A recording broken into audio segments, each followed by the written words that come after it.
With your support, we can raise your voice globally.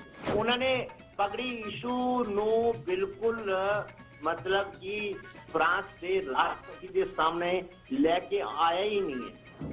With your support, we can address those issues that no other media talks about.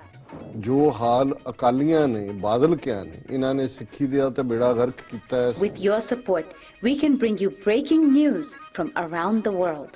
It's about consulting our allies and having a dialogue. These lessons, as I stated, was learned while working with our coalition partners. With your support, we can educate and inform everyone about who Sikhs are and connect our youth to Sikhi. And it's just, representative of a culture that's all about peace. Support your TV channel and help us take your voices to everyone around the world for every human rights issue. United Sikhs ਜਥੇਬੰਦੀ ਨੇ French ਅਤੇ European courts ਦੇ ਨਾਲ-ਨਾਲ United Nations Human Rights Committee ਦਾ ਦਰਵਾਜ਼ਾ ਵੀ ਖੜਕਾਇਆ. All of this is only possible with your generous donations. Continue your support to us and let's go further together.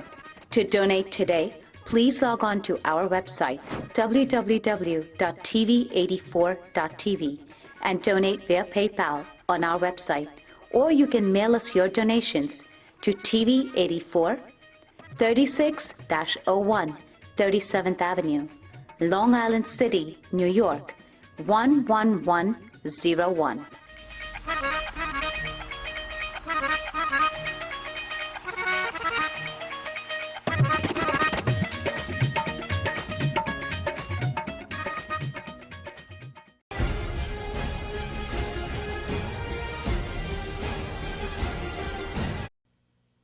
ਦਰਸ਼ਕੋ break ਤੋਂ ਬਾਅਦ ਤੁਹਾਡਾ ਸਵਾਗਤ ਹੈ ਜੀ। ਡਾਕਟਰ ਸਾਹਿਬ, ਅੱਜ ਦੇ ਜਿਹੜੇ ਮੇਨ ਇਸ਼ੂ ਨੇ ਉਹਨਾਂ ਵਿੱਚ ਤੁਸੀਂ ਸਾਡੇ ਦਰਸ਼ਕਾਂ ਨੂੰ ਕੀ ਕਹਿਣਾ ਚਾਹੋਗੇ? ਦੇਖੋ, ਜਿੱਥੇ ਅਸੀਂ 30ਵੀਂ ਵਰ੍ਹੇਗੰਢ ਦੀ ਗੱਲ ਕੀਤੀ ਹੈ, ਸੋ ਦੁਸ਼ਮਣ ਨੇ ਸਾਨੂੰ ਇਸ 30ਵੀਂ ਵਰ੍ਹੇਗੰਢ ਦੇ ਮੌਕੇ ਇੱਕ ਤੋਹਫਾ ਦੇਣ ਦਾ ਵੀ ਫੈਸਲਾ ਕੀਤਾ ਹੈ। ਅਜੇ ਦਿੱਤਾ ਤਾਂ ਨਹੀਂ ਹੈ, ਐਲਾਨ ਉਸ ਜਿਹੜਾ ਆਉਣ ਵਾਲੇ ਦਿਨਾਂ 'ਚ ਦੇਣਗੇ ਜੀ। ਔਰ ਇਹ ਖਬਰ ਹੈ ਕਿ ਭਾਰਤ ਦੀ ਜਿਹੜੀ ਵਾਟਰ ਰਿਸੋਰਸ ਮਿਨਿਸਟਰ ਹੈ ਉਮਾ ਭਾਰਤੀ ਜੀ, ਉਹਨੇ ਐਲਾਨ ਕੀਤਾ ਹੈ ਰਾਜ ਸਭਾ ਦੇ ਵਿੱਚ ਕਿ ਵੀ ਅਸੀਂ ਜਿਹੜਾ ਪਾਣੀ ਹੈ ਇਹਨੂੰ ਕਨਸਟੀਟਿਊਸ਼ਨ 'ਚ ਸਟੇਟਾਂ ਨੂੰ ਦਿੱਤਾ ਹੋਇਆ, ਇਹਨੂੰ ਅਸੀਂ ਸੈਂਟਰ ਸਬਜੈਕਟ ਬਣਾਵਾਂਗੇ ਤਾਂ ਕਿ ਰਿਵਰਸ ਦੀ ਇੰਟਰਲਿੰਕਿੰਗ ਔਰ ਵਾਟਰ ਬੜਾ ਇੰਪੋਰਟੈਂਟ ਇਸ਼ੂ ਬਣ ਗਿਆ। ਔਰ ਇਸ ਲਈ ਅਸੀਂ ਉਹਨੇ ਕਿਹਾ ਜੀ ਰਾਜ ਸਭਾ ਦੀ ਜਿਹੜੀ ਡਿਬੇਟ ਹੋਈ ਸਾਰੀਆਂ ਧਿਰਾਂ ਨਹੀਂ ਬੜੀ ਖੁੱਲ੍ਹ ਕੇ ਗੱਲ ਕੀਤੀ ਕਿ ਬਹੁਤ ਵੱਡਾ ਕ੍ਰਾਈਸਿਸ ਹੈ। ਸੋ ਬੈਸਟ ਇਹ ਹੈ ਵੀ ਪਾਣੀ ਸਟੇਟਾਂ ਤੋਂ ਖੋਹ ਕੇ ਅਸੀਂ ਕੰਟਰੋਲ, ਬਾਕੀ ਕਿਹੜੀਆਂ ਸਟੇਟਾਂ ਤੋਂ ਖੋਹਣ ਵਾਲਾ ਹੈ ਜਾਂ ਕੀ ਇਹਦਾ ਮਤਲਬ ਹੈ ਕਿ ਪੰਜਾਬ ਦਾ ਪਾਣੀ ਜਿਹੜਾ ਹੈ, ਕਿਉਂਕਿ ਜਦੋਂ ਵੀ ਕਨਸਟੀਟਿਊਸ਼ਨ ਦੀ ਗੱਲ ਹੁੰਦੀ ਹੈ ਮੰਗ ਤਾਂ ਇਹ ਹੁੰਦੀ ਹੈ ਕਿ ਜੀ ਰਾਈਪੇਰੀਅਨ ਲਾਅ ਇੰਟਰਨੈਸ਼ਨਲ ਲਾਅ ਦੇ ਥੱਲੇ ਇਹਨੂੰ ਡਿਸਾਈਡ ਕਰੋ। ਰਾਈਪੇਰੀਅਨ ਲਾਅ ਜਿਹਨੂੰ ਇੰਡੀਅਨ ਕਨਸਟੀਟਿਊਸ਼ਨ ਮੰਨਦਾ ਹੈ ਉਹ ਪਾਣੀਆਂ ਦੇ ਉੱਤੇ ਸਟੇਟ ਦਾ ਹੱਕ ਮੰਨਦਾ ਜਿਹਦੇ ਕੰਢੇ ਤੇ ਉਹ ਦਰਿਆ ਨੇ। ਔਰ ਇਸ ਤੋਂ ਤੁਸੀਂ ਇਹ ਦੇਖ ਲਓ ਕਿ ਵੀ ਇਹ ਗੱਲ ਕਿਸ ਡਾਇਰੈਕਸ਼ਨ ਵੱਲ ਜਾ ਰਹੀ ਹੈ। ਟ੍ਰਿਬਿਊਨ ਦੀ ਖਬਰ ਹੈ, amid the ongoing slugfest between Punjab and Haryana over the Satluj-Yamuna link canal, the centre today indicated that it favoured reviving the highly emotive issue of bringing water from the state list to the union or concurrent list. ਇਹ ਅਟਲ ਬਿਹਾਰੀ ਵਾਜਪਾਈ ਦੇ ਵੇਲੇ ਇੰਟਰਲਿੰਕਿੰਗ of reverse ਦੇ project ਥੱਲੇ ਹੁਣ Sutlej Yamuna link ਨਹਿਰ ਕੀ ਹੈ ਕਿ ਸਤਲੁਜ ਵੀ ਦਰਿਆ ਹੈ, ਯਮੁਨਾ ਵੀ ਹੈ, ਸਤਲੁਜ ਦਾ ਪਾਣੀ ਯਮੁਨਾ 'ਚ ਪਾ ਦਿਓ, ਲਿੰਕ ਕਰਨ ਦਾ ਉਹਦਾ ਨਾਂ ਹੀ ਇਹ ਹੈ SYL ਕੈਨਾਲ। ਸੋ ਵਾਜਪਾਈ ਸਰਕਾਰ ਤਾਂ ਉਹਨੇ ਪ੍ਰੋਜੈਕਟ ਲਿਆਂਦਾ, ਸਰਵੇ ਹੋ ਗਏ, ਲਾਗੂ ਕਰਨ ਤੋਂ ਪਹਿਲਾਂ ਉਹਨੂੰ ਸੀ ਵੀ ਦੁਬਾਰਾ ਸਰਕਾਰ ਜੇ ਉਹਨਾਂ ਦੀ ਬਣ ਜਾਂਦੀ BJP ਦੀ ਫਿਰ ਤਾਂ ਲਾਗੂ ਕਰ ਦੇਣਾ ਸੀ ਉਹਨਾਂ ਨੇ, ਭਾਵੇਂ ਜਿੰਨਾ ਮਰਜ਼ੀ এনवायरमेंट ਦਾ ਬੇੜਾ ਗਰਕ ਹੋਏ, ਪੰਜਾਬ ਤਾਂ ਲੁੱਟਿਆ ਜਾਣਾ ਸੀ। ਫਿਰ ਮਨਮੋਹਨ ਸਿੰਘ ਦੀ ਸਰਕਾਰ 10 ਸਾਲ ਰਹੀ, ਉਹਨਾਂ ਨੇ ਉਸ ਪ੍ਰੋਜੈਕਟ ਨੂੰ ਸ਼ੈਲਫ ਕਰ ਦਿੱਤਾ ਕਿਉਂਕਿ ਉਹਨਾਂ ਨੇ ਦੇਖਿਆ ਵੀ এনवायरमेंटल ਹੈਜ਼ਰਡ ਵੀ ਹੈ। ਪਰ ਵਿੱਚੋਂ ਤਾਂ ਅਲਟੀਮੇਟਲੀ ਸਾਰੇ ਹੀ ਇਹ ਸਮਝਦੇ ਨੇ ਕਿ ਭਾਈ ਪਾਣੀ ਪੰਜਾਬ ਕੋਲ ਹੈ, ਲੁੱਟਣਾ ਮੁਫਤ ਹੈ। ਪਹਿਲਾਂ ਹੀ ਰਾਜਸਥਾਨ ਨੂੰ ਲੁਟਾਇਆ ਹੋਇਆ, ਹਰਿਆਣੇ ਨੂੰ ਲੁਟਾਇਆ, ਜਿਹੜਾ ਰਹਿੰਦਾ ਹੈ ਉਹ ਇਹ ਕਹਿ ਕੇ ਕਿ ਜੀ ਇਹ ਸੈਂਟਰ ਸਬਜੈਕਟ ਹੈ ਤੇ ਇਹਨੂੰ ਤੁਸੀਂ ਲੁੱਟੋ।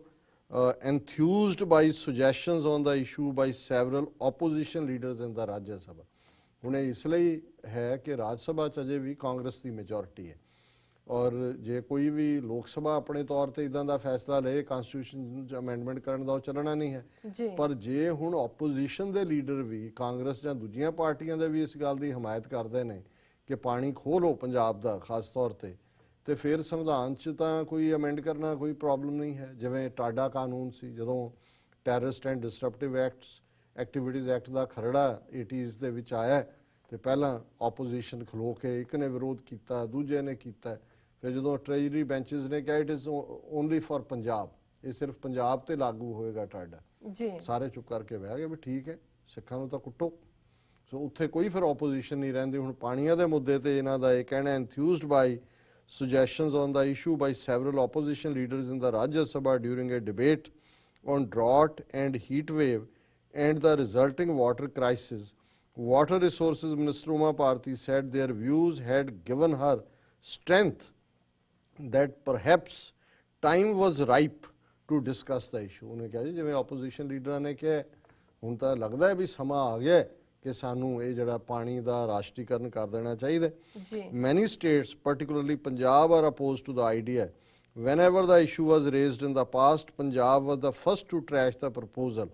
So ਹੁਣ with water being a state subject, the centre often finds it difficult to have a say in river interlinking projects and interstate water sharing disputes. Such disputes are referred to a tribunal and take years to reach a resolution. So ਉਹਨਾਂ ਦਾ ਇਹ ਕਹਿਣਾ ਕਿ ਵੀ ਕਿਉਂਕਿ already state subject ਹੈ, ਸਾਨੂੰ ਦਿੱਕਤ ਹੁੰਦੀ ਹੈ ਔਰ ਇਹਦੇ ਲਈ ਬੈਸਟ ਹੋਏਗਾ ਕਿ ਵੀ ਇਸ ਨੂੰ ਤੁਸੀਂ ਸਟੇਟ ਲਿਸਟ ਚੋਂ ਕੱਢ ਕੇ ਦੂਜੇ 'ਚ ਲੈ ਆਓ। ਜੀ ਔਰ ਇਹ ਜਿਹੜਾ ਜ਼ਾਹਰ ਹੈ ਕਿ ਔਰ ਜਿਹਦੇ ਥੱਲੇ ਜਦੋਂ ਮੈਂ ਕਾਮੈਂਟ ਦੇਖ ਰਿਹਾ ਸੀ, ਹਾਲਾਂਕਿ ਬਹੁਤ ਸਾਰੀਆਂ ਸਟੋਰੀਜ਼ ਦੇ ਥੱਲੇ ਕਾਮੈਂਟ ਨਹੀਂ ਹੁੰਦੇ, ਪਰ ਇਹਦੇ ਜਿਹੜੇ ਬਹੁਤ ਸਾਰਿਆਂ ਨੇ ਕਾਮੈਂਟ ਲਿਖੇ, ਉਹਨਾਂ ਨੇ ਕਿਹਾ ਕਿ ਜੀ ਇਹ ਜਿਹੜਾ ਇਹਦਾ ਮਤਲਬ ਹੈ ਕਿ ਤੁਸੀਂ ਪੰਜਾਬ ਗਵਾ ਲੋਗੇ ਕਿਉਂਕਿ ਸਿੱਖਾਂ ਦੇ ਲਈ ਮਰਨ ਵਾਲਾ ਇਸ਼ੂ ਹੋਏਗਾ। ਔਰ ਇਹਦੇ 'ਚ ਇੱਕ ਨੇ ਇਹ ਵੀ ਕਿਹਾ ਕਿ ਵੀ ਔਰ ਉਹਨੇ ਵਿਅੰਗ ਕੀਤਾ, ਉਹਨੇ ਕਿਹਾ all we need is to come up with a plan how to snatch water from Punjab. ਉਹਨੇ ਕਿਹਾ ਜੀ ਸਾਨੂੰ ਇਹੀ ਦੇਖਣਾ ਬਣਦਾ ਵੀ ਅਸੀਂ ਪੰਜਾਬ ਤੋਂ ਪਾਣੀ ਕਿਵੇਂ ਖੋਹਣਾ। ਸੋ ਇੱਕ ਪਾਸੇ ਤਾਂ ਪੰਜਾਬ ਤੋਂ ਉਹਦੀ ਇੱਕੋ ਇੱਕ ਕੁਦਰਤੀ ਦੌਲਤ ਪਾਣੀ ਖੋਹਣ ਦੇ ਲਈ ਹੁਣ ਉਮਾ ਭਾਰਤੀ ਕਹਿੰਦੀ ਹੈ ਜੀ ਸਿਚੁਏਸ਼ਨ ਰਾਈਪ ਹੈ ਜੀ ਤੇ ਦੂਸਰਾ ਇੱਕ ਅਵਤਾਰ ਜੰਮ ਪਿਆ ਪੰਜਾਬ ਦੇ ਵਿੱਚ। ਜੰਮਿਆ ਤਾਂ ਉਹ ਹਰਿਆਣੇ 'ਚ ਹੈ ਪਰ ਉਹ ਪੰਜਾਬ ਦੇ ਵਿੱਚ ਉਹਨੂੰ ਰੱਬ ਨੇ ਹੁਕਮ ਕੀਤਾ ਕਿ ਤੂੰ ਜਾ ਕੇ ਕਰਪਸ਼ਨ ਦੂਰ ਕਰ ਤੇ ਹੁਣ ਤੇਰਾ ਰਾਜ ਹੈ। ਔਰ ਉਹ ਹੈ ਅਰਵਿੰਦ ਕੇਜਰੀਵਾਲ। ਉਹ ਅੱਜ ਜਿਹੜਾ ਚੰਡੀਗੜ੍ਹ ਆਇਆ ਉੱਥੇ ਉਹਨੂੰ ਜਿਹੜੀ council of Punjab Haryana bar council ਹੈ ਉਹਨੇ ਇਨਵਾਈਟ ਕੀਤਾ ਕਿ ਜੀ ਬਹੁਤ ਇਮਾਨਦਾਰ ਬੰਦਾ ਹੈ, ਇਹ ਆ ਕੇ ਐਡਰੈਸ ਕਰੇਗਾ ਜੀ ਔਰ ਉਹਦੇ 'ਚ ਉਹਨੇ ਪਹਿਲਾਂ ਤਾਂ ਇਹ ਦਾਅਵੇ ਕੀਤੇ। ਉਹਨੇ ਕਿਹਾ ਜੀ ਜਿਹੜੀਆਂ 2017 ਦੀਆਂ ਅਸੈਂਬਲੀ ਚੋਣਾਂ ਨੇ ਇਹ ਸਿਰਫ ਅਕਾਲੀਆਂ ਨੂੰ 10 ਸੀਟਾਂ ਮਿਲਣਗੀਆਂ 117 ਚੋਂ, ਬਾਕੀ ਜਿਹੜੀਆਂ ਨੇ 107 ਮੈਂ ਲੈ ਜਾਣੀ ਹੈ ਔਰ ਬਾਕੀ ਕਾਂਗਰਸ ਜਿਹੜੀ ਹੈ ਔਰ ਦੂਜੇ ਮਾਈਨਸ।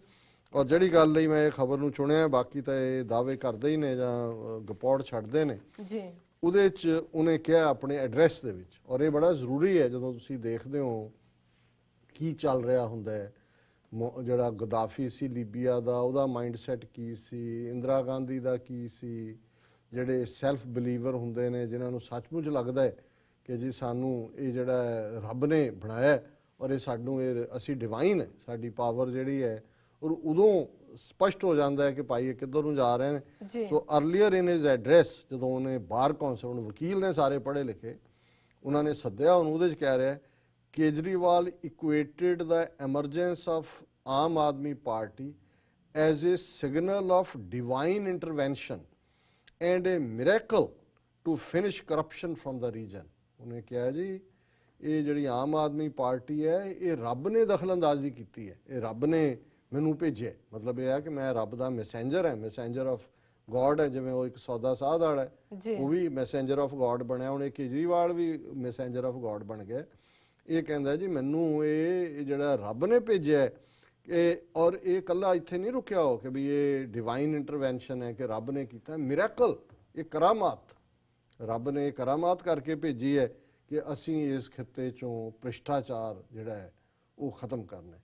ਹੁਣ ਜਦੋਂ ਬੰਦਾ ਇੰਨਾ ਹੀ ਰੱਬ ਦੇ ਨੇੜੇ ਚਲਾ ਜਾਏ, ਟੈਲੀਫੋਨ ਤਾਂ ਸਿੱਧਾ ਰੱਬ ਨਾਲ ਜੁੜਿਆ, ਵਿੱਚ ਵਿਚਾਲੇ ਤਾਂ ਕੋਈ ਹੈ ਹੀ ਨਹੀਂ ਜੀ। ਤੇ ਅਜੇ ਵੀ ਸਿੱਖਾਂ ਨੂੰ ਇਹ ਸਮਝ ਨਾ ਆਏ ਕਿ ਭਾਈ ਉਹਨਾਂ ਦੀ ਧਰਤੀ ਤੇ ਜਿੱਥੇ ਗੁਰੂਆਂ ਦਾ ਸੁਨੇਹਾ ਹੈ, ਗੁਰਮਤ ਦੀ ਵਿਚਾਰਧਾਰਾ ਹੈ, ਜਿਸ ਵਿਚਾਰਧਾਰਾ ਜਿਹੜੀ ਮੁਖਤਾਰ ਹੈ, ਜੀ ਜੀ ਇਹਨਾਂ ਦੀ ਹਿੰਦੂਤਵੀ ਗੰਗੋਤਰੀ ਤਾਂ ਗੰਦਾ ਨਾਲ ਹੈ, ਜਿਹਨੇ 4000 ਸਾਲ ਤੋਂ ਜਿਹੜਾ ਉਹਨਾਂ ਉਸ ਧਰਤੀ ਦੇ ਲੋਕਾਂ ਦੀ ਦੁੱਖ ਦਰਦ ਗੁਰਬਤ ਔਰ ਉਹਨਾਂ ਦੀ ਡਾਊਨਫਾਲ ਦਾ ਕਾਰਨ ਹੈ, ਜਿਹਦੇ ਚੋਂ ਜ਼ਾਤ ਪਾਤੀ ਸਿਸਟਮ ਨਿਕਲਿਆ, ਜਿਹਦੇ ਚੋਂ ਵਰਣ ਆਸ਼ਰਮ ਨਿਕਲਿਆ, ਜਿਹਦੇ ਚ ਦਿਲੀਸ਼ਵਰੋ ਈਸ਼ਵਰੋ ਦਾ ਕਾਨਸੈਪਟ ਨਿਕਲਿਆ। ਜੀ ਸੋ ਇਹ ਗੰਦੇ ਨਾਲੇ ਚ ਜਿਹੜੀ ਡਿਵਾਈਨ ਇੰਟਰਵੈਂਸ਼ਨ ਸੀ ਉਹ ਤਾਂ ਸਤਿਗੁਰੂ ਨਾਨਕ ਪ੍ਰਗਟਿਆ, ਮਿੱਟੀ ਧੁੰਦ ਜਗ ਚਾਨਣ ਹੋਆ, ਉਹ ਤਾਂ ਗੁਰੂ ਨਾਨਕ ਦੀ ਵਿਚਾਰਧਾਰਾ ਹੈ।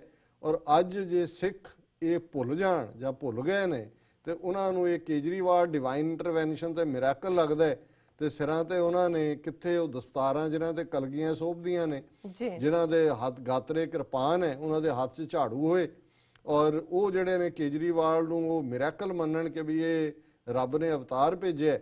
ਤੇ ਇਸ ਕਿਸਮ ਦਾ ਹੀ ਜਦੋਂ ਫਿਰ ਹਾਲ ਹੁੰਦਾ ਹੈ, ਫਿਰ ਜੋ ਉਹਨਾਂ ਕੌਮਾਂ ਦਾ ਉਹਨਾਂ ਖਿੱਤਿਆਂ ਦਾ ਹਾਲ ਹੁੰਦਾ ਹੈ।